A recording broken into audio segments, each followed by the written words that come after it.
Hi అండి, welcome to Lakshmidevi channel.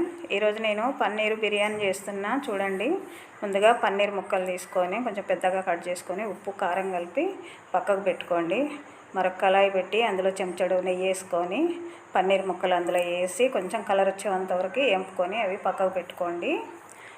Cooker పెట్టుకొని అందులో ఒక 4 చెంచాల నెయ్యి వేసుకొని బిర్యానీ ఆకు మసాలాలు అన్నీ వేసి ఉల్లిగడ్డ, పచ్చిమిర్చి, పుదీనా, క్యారెట్, పచ్చి బఠానీలు, ఒక చెంచాడు ఉప్పు వేసి ఒకసారి కలిపి పెట్టుకోండి. ఒక చెంచాడు అల్లం పేస్ట్ కూడా వేయండి.